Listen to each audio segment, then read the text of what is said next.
শুভ সকাল বন্ধুরা। আজ হলো 11 মে 27 বৈশাখ সোমবার। আজকের সকালের বিশেষ বিশেষ খবর হলো হিমন্তের হাতেই আসাম, অপ্রতিদ্বন্দ্বী দলনেতা রাজদীপ রায় সহ 8 বিধায়কের প্রস্তাব, 102 বিধায়কের সমর্থনে সরকার গঠনের দাবি, অনুমোদন রাজ্যপালের।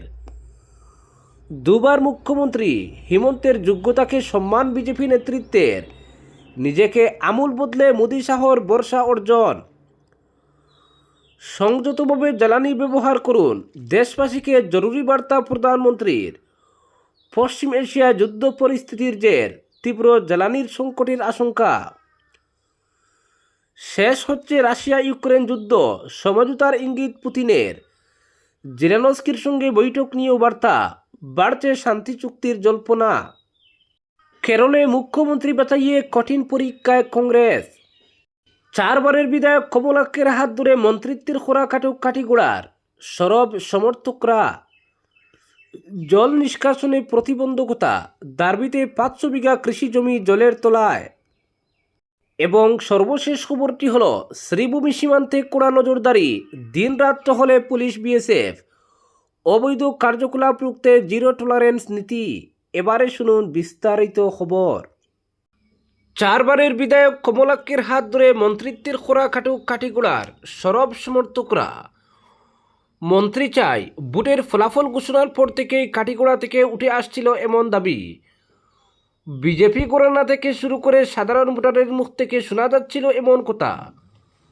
শনিবার এই দাবিতে সরব হলেন পশ্চিম কাটিগোড়ার বিজেপি কর্মী সমর্থকরা। 3.5 দশকের খোরা কাটিয়ে এখানকার বিধায়ককে মন্ত্রিসভায় স্থান দেওয়ার দাবি জানান তারা। প্রথমবার বিজেপির বিধায়ক হলেও মূলত 4 বারের বিধায়ক কমলাক্ষদে পুরকায়স্ত। ফলে বিধায়ক হিসেবে যথেষ্ট অভিজ্ঞ তিনি, তাকে মন্ত্রিত্ব দেওয়ার দাবি উঠতেই পারে, উঠছেও। বস্তুত নির্বাচন পর্ব সম্পন্ন হওয়ার আগে থেকেই কমলাক্ষদে পুরকায়স্থের মন্ত্রিত্বের বিষয়ে চর্চায় চলে আসে। শুরুটা করেছিলেন মুখ্যমন্ত্রী হিমন্ত বিশ্ব শর্মা, এবার ভোটে জিতে কাটিগোড়ার বিধায়ক তিনি। ফলে স্বভাবতই তাকে মন্ত্রিসভায় স্থান দেওয়ার দাবি উঠেছে কাটিগোড়ায়। দাবি করছেন এখানকার মানুষ, বিজেপি কর্মী সমর্থকরা। 3.5 দশক আগে একবার মন্ত্রিত্বের স্বাদ পেয়েছিলেন এই কেন্দ্রের মানুষ। এরপর টানা খরা। মন্ত্রিত্ব তো দূরের কথা, শাসক দলের বিধায়ক জুটছে মাত্র একবার, অন্যথায় বিরোধী বেঞ্চের বিধায়ক। ফলে এবার শাসক দলের হওয়ায় 4 বারের বিধায়ককে নিয়ে স্বপ্ন দেখছেন এখানকার লোকজন, এটা স্বাভাবিকও। শনিবার এই দাবিতে সরব হলেন পশ্চিম কাটিগোড়ার গেরুয়া সমর্থকরা। পরবর্তী খবরটি হল জল নিষ্কাশনে প্রতিবন্ধকতা, দাবিতে 500 বিঘা কৃষি জমি জলের তলায়। জল নিষ্কাশনে প্রতিবন্ধকতার জন্য ভয়ানক পরিস্থিতি সৃষ্টি হয়েছে পশ্চিম দোলাইয়ের দারবিজিপি এলাকায়। জল জমে থাকায় এলাকার প্রায় 500 বিঘা কৃষি জমি মাসখানেক থেকে জলের তলায় ডুবে রয়েছে। এছাড়াও জল নিষ্কাশনে প্রতিবন্ধকতার দরুন দোলাই বিধানসভা সমষ্টির গুরুত্বপূর্ণ সড়ক পালই দারবি বড়জেলেঙ্গা পূর্ত সড়কটিও জলের তলায় ডুবে রয়েছে।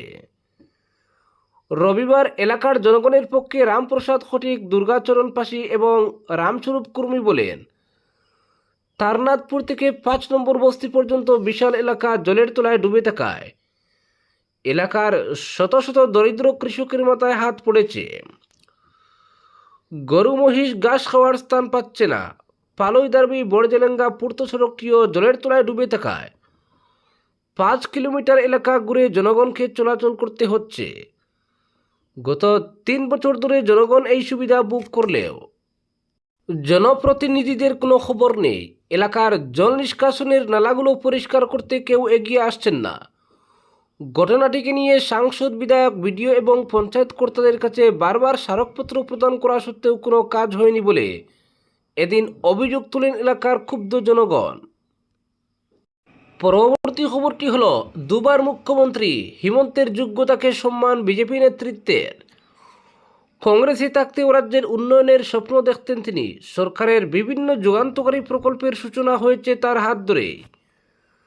তারপরও কংগ্রেসের সসম্মানে তিনি থাকতে পারেননি। তৎকালীন মুখ্যমন্ত্রী তরুণ গগৈর বিরুদ্ধে বিদ্রোহ করে একসময় কোণঠাসা হয়ে যায় কংগ্রেসে। অধিকাংশ বিধায়কের সমর্থন তো তার সঙ্গে রইলেও কংগ্রেস তাকে মুখ্যমন্ত্রীর পদ দিতে চায়নি। তাই 16 বিধানসভা ভোটকে সামনে রেখে 2015 সালের আগস্টে হিমন্ত বিশ্ব শর্মা যোগ দেন বিজেপিতে। কংগ্রেসের আদর্শ পুরোপুরি বলে পণ্ডিত দীনদয়াল উপাধ্যায় শ্যামাপ্রসাদ মুখোপাধ্যায়ের আদর্শে নিজেকে বিলীন করে দেন। কংগ্রেসের মুসলিম প্রীতি ছেড়ে আরএসএসের হিন্দুত্বের ভাবধারায় বিশ্বাসী হয়ে ওঠেন। নিজেকে আমূল বদলে এখন সারা দেশে বিজেপির হিন্দুত্বের অন্যতম পোস্টার বয় হচ্ছেন হিমন্ত বিশ্ব শর্মা। কংগ্রেসে থাকাকালীন 2014 সালের ভোটের প্রচারে মোদীকে কটাক্ষ করে যিনি বলেছিলেন, গুজরাটে জলের পাইপ দিয়ে মুসলমানের রক্ত বয়ে যায়, সেই হিমন্তের উপর এখন নির্দ্বিধায় ভরসা করতে পারেন মোদী অমিত। তাই টানা দ্বিতীয়বার আসামের মুখ্যমন্ত্রীর পদ তার হাতে তুলে দিতে বিন্দুমাত্র সংশয় থাকেনি বিজেপির শীর্ষ নেতাদের। যোগ্যতা থাকা সত্ত্বেও কংগ্রেস তাকে উপযুক্ত সম্মান দেয়নি। কিন্তু বিজেপিতে যোগ দিয়ে মাত্র 11 বছর হিমন্ত 2বার মুখ্যমন্ত্রী হলেন আসামের। রাজ্য পরিচালনায় তার যোগ্যতাকে সম্মান দিয়েছে বিজেপি নেতৃত্ব। বিজেপির আদর্শে বিশ্বাসী নন কিংবা অতি নিন্দুকও স্বীকার করবেন যে বিজেপির প্রথম 5 বছরের তুলনায় দ্বিতীয় 5 বছরের শাসনে রাজ্যের উন্নয়ন অনেক বেশি দৃশ্যমান। ব্রহ্মপুত্রের উপর একের পর এক সেতু নির্মাণ থেকে শুরু করে কাজিরাঙ্গা এলিভেটেড করিডোর, ব্রহ্মপুত্রের নিচে সুড়ঙ্গ, শিলচর গুয়াহাটি এক্সপ্রেসওয়ে, গুয়াহাটিতে রিং রোড, এমনকি সেমিকন্ডাক্টর যুগে প্রবেশ করেছে আসামের মতো রাজ্য। শান্তি ফিরেছে রাজ্যে, তাই হাজার কোটি টাকা বিনিয়োগ হচ্ছে শিল্পে। নিয়োগে স্বচ্ছতা আসায় মেধাবী ছাত্রছাত্রীরা এখন সরকারি চাকরি পাচ্ছে। আবার অসমীয়া জাতির অস্তিত্ব, ঐতিহ্য, সংস্কৃতি রক্ষায় বুলডোজার চলছে অবৈধ দখল উচ্ছেদে। নামগড় 17 মন্দিরের বেদখল হওয়া জমি উদ্ধার হচ্ছে। অপরাধীদের বিরুদ্ধে এখন অবাধে চলে পুলিশের গুলি। কিন্তু এসব সম্ভব হয়েছে বিজেপি নেতৃত্ব তার উপর ভরসা করায়। মুখ্যমন্ত্রীর পদে বসতে পেরেই জাতি রক্ষার সঙ্গে আসামের উন্নয়ন দুটি কাজই করতে পারছেন হিমন্ত। তাই টানা দ্বিতীয়বার দলনেতা নির্বাচিত হয়ে হৃদয় থেকে তিনি কৃতজ্ঞতা ব্যক্ত করেছেন মোদী অমিতের উপর। পরবর্তী খবরটি হল, সংযতভাবে জ্বালানি ব্যবহার করুন, দেশবাসীকে জরুরি বার্তা প্রধানমন্ত্রীর। পশ্চিম এশিয়ায় যুদ্ধ পরিস্থিতির জেরে জ্বালানি সংকটের আশঙ্কা ক্রমশ বাড়ছে ভারতে। হরমুজ প্রণালী ঘিরে টানাপোড়েনের প্রভাব পড়তে শুরু করেছে আন্তর্জাতিক তেল বাজারেও। এই আবহেই দেশবাসীকে পেট্রোল, ডিজেল ও রান্নার গ্যাস ব্যবহারে সংযত হওয়ার পরামর্শ দিলেন মোদী। রবিবার তেলেঙ্গানার হায়দ্রাবাদে সরকারি প্রকল্প উদ্বোধনের মঞ্চ থেকে জ্বালানি ব্যবহারে মিতব্যয়িতার বার্তা দেন তিনি। প্রায় 9,400 কোটি টাকার বিভিন্ন উন্নয়নমূলক প্রকল্পের উদ্বোধনে এদিন তেলেঙ্গানায় যান প্রধানমন্ত্রী। সেখানেই জনসভায় বক্তব্য রাখতে গিয়ে মোদী বলেন, ভারত এখনও জ্বালানির ক্ষেত্রে আমদানি নির্ভর দেশ, তাই আন্তর্জাতিক পরিস্থিতি অস্থির হয়ে উঠলে তার সরাসরি প্রভাব পড়ে দেশের অর্থনীতির উপর। এই অবস্থায় সাধারণ মানুষকে প্রয়োজন ছাড়া জ্বালানি ব্যবহার না করার পরামর্শ দেন তিনি। তার পরামর্শ, পেট্রোল, ডিজেল ও রান্নার গ্যাস ব্যবহারে আমাদের সতর্ক ও সংযত হওয়া জরুরি। একান্ত প্রয়োজন ছাড়া আমদানিকৃত জ্বালানি ব্যবহার না করাই ভালো।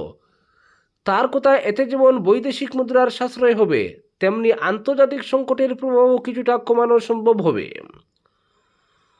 প্রধানমন্ত্রীর এই মন্তব্যকে ঘিরে ইতিমধ্যেই জল্পনা শুরু হয়েছে রাজনৈতিক ও অর্থনৈতিক মহলে। বিশেষজ্ঞদের একাংশের মতে জ্বালানির সম্ভাব্য মূল্য বৃদ্ধির আগাম ইঙ্গিত দিয়েছেন মোদী। পরবর্তী খবরটি হল, ফল প্রকাশের পর 6 দিন অতিক্রম, অথচ কেরলের মুখ্যমন্ত্রীর কুর্সিতে কে বসবেন তা এখনও চূড়ান্ত হয়নি। যদিও কেরলের রাজনীতিতে কান পাতলে শোনা যাচ্ছে 3 নাম: কেসি বেণুগোপাল, বিডি সতীশন এবং রমেশ চেন্নিতালা। এই 3 জনের মধ্যে কে মুখ্যমন্ত্রীর আসনে বসবেন তা চূড়ান্ত করবে কংগ্রেস হাইকমান্ড। তবে কবে চূড়ান্ত হবে তা এখনও স্পষ্ট নয়। কেরল কংগ্রেসের ইনচার্জ দীপা দাসমুন্সি জানিয়েছেন, খুব শীঘ্রই মুখ্যমন্ত্রীর নাম ঘোষণা হবে। আগামী 23 মে শেষ হচ্ছে কেরলের বর্তমান বিধানসভার মেয়াদ। সেই সময়সীমা শেষ হওয়ার মধ্যেই নতুন বিধানসভা গঠন করা আবশ্যক। সূত্রের খবর, এখনও কংগ্রেসের হাতে 2 সপ্তাহ সময় রয়েছে। তাই মুখ্যমন্ত্রী বাছাইয়ে তাড়াহুড়ো করতে রাজি নয় শতাব্দী প্রাচীন এই রাজনৈতিক দলটি। কর্ণাটকে মুখ্যমন্ত্রিত্ব নিয়ে সিদ্ধারমাইয়া এবং ডিকে শিবকুমারের মধ্যে যে দ্বন্দ্ব দেখা দিয়েছে তা কেরলে পুনরাবৃত্তি চান না কংগ্রেস নেতৃত্ব। অন্তর্কলহ দূর করে মুখ্যমন্ত্রী বাছাইয়ে একমত হওয়ার বার্তা দেওয়া হচ্ছে কেরল কংগ্রেসের অন্দরে। কেরলের কংগ্রেস নেতৃত্ব প্রায়ই দিল্লি যাতায়াত করছেন, বৈঠক করছেন কংগ্রেস হাইকমান্ডের সঙ্গে। হাইকমান্ড যে সিদ্ধান্তই নিক না কেন তা মেনে নেওয়া হবে বলেই একমত হয়েছেন সকলে। তবে কংগ্রেস নেতৃত্বের নজর এখন গোষ্ঠীদ্বন্দ্ব নিরসনের দিকে। কেউ চাইছেন না গোষ্ঠীদ্বন্দ্ব জিইয়ে রেখে কেরলে মুখ্যমন্ত্রী বেছে নিতে। মুখ্যমন্ত্রী হওয়া দৌড়ে এখন পর্যন্ত অনেকটাই এগিয়ে বেণুগোপাল। কংগ্রেসের অন্যতম প্রভাবশালী নেতা রাহুল গান্ধীর কাছের মানুষ বলেও পরিচিত। বেণুগোপাল সর্বভারতীয় কংগ্রেসের সাংগঠনিক সম্পাদক, লোকসভার সাংসদও বটে। এবার কেরলের বিধানসভা ভোটে লড়েননি তিনি, তবে মুখ্যমন্ত্রী হিসেবে তাকে অনেকে সমর্থন করছেন বলে খবর। কংগ্রেস সূত্রের খবর, দলের 63 জন নবনির্বাচিত বিধায়কের মধ্যে 47 জনে বেণুগোপালের পক্ষে। পরবর্তী খবরটি হল, শ্রীভূমি সীমান্তে কড়া নজরদারি, দিনরাত টহলে পুলিশ বিএসএফ। আন্তর্জাতিক সীমান্ত এলাকায় নিরাপত্তা আরও জোরদার করতে নিরলসভাবে অভিযান চালিয়ে যাচ্ছে শ্রীভূমি জেলা পুলিশ। 171 ও 16 নং বিএনবিএসএফ। বিশেষ করে পশ্চিমবঙ্গে বিজেপি সরকার আসার পর থেকে আসামের প্রত্যেকটি সীমান্ত এলাকায় আরও কড়া নজরদারি শুরু করা হয়েছে। সীমান্তবর্তী বিভিন্ন স্পর্শকাতর অঞ্চলে দিনরাত যৌথভাবে ফুট পেট্রোলিং, বর্ডার ডমিনেশন এবং নজরদারি কার্যক্রম পরিচালনা করা হচ্ছে। সীমান্তকে সুরক্ষিত রাখতে নিরাপত্তা বাহিনীর এই তৎপরতা সাধারণ মানুষের মধ্যে আস্থা ও নিরাপত্তাবোধ বৃদ্ধি করেছে। শ্রীভূমি পুলিশ সূত্রে জানা গেছে, অবৈধ অনুপ্রবেশ, মাদক পাচার, গরু ও অন্যান্য চোরাচালান, বেআইনি চলাচল এবং সীমান্ত ব্যবহার করে সংগঠিত অপরাধমূলক কর্মকাণ্ড রোধে বিশেষ নজরদারি জোরদার করা হয়েছে। সীমান্তবর্তী গ্রাম ও গুরুত্বপূর্ণ রুটগুলিতে নিয়মিত টহলদারি চালানোর পাশাপাশি সন্দেহভাজন ব্যক্তিদের উপরও কড়া নজর রাখা হচ্ছে। শ্রীভূমি পুলিশ ও বিএসএফের যৌথ বাহিনী প্রতিদিন সীমান্তবর্তী বিভিন্ন এলাকায় টহল দিয়ে পরিস্থিতি পর্যবেক্ষণ করছে। রাতের অন্ধকারেও থার্মাল ডিভাইস ও আধুনিক নজরদারি ব্যবস্থার সহায়তায় সীমান্ত পাহারা দেওয়া হচ্ছে।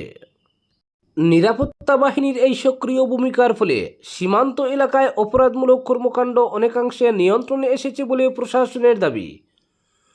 বিগত কয়েকদিন আগে জেলার সিনিয়র পুলিশ সুপার লীনা দুলে স্পষ্টভাবে জানিয়েছেন যে সীমান্তের নিরাপত্তা ও জেলার শান্তি শৃঙ্খলা বজায় রাখতে কোনো ধরনের বেআইনি কার্যকলাপ মেনে নেওয়া হবে না। জিরো টলারেন্স নীতি অনুসরণ করে ভবিষ্যতে আরও কঠোর অভিযান অব্যাহত থাকবে। আজকের বিশেষ সংবাদ এখানেই সমাপ্ত।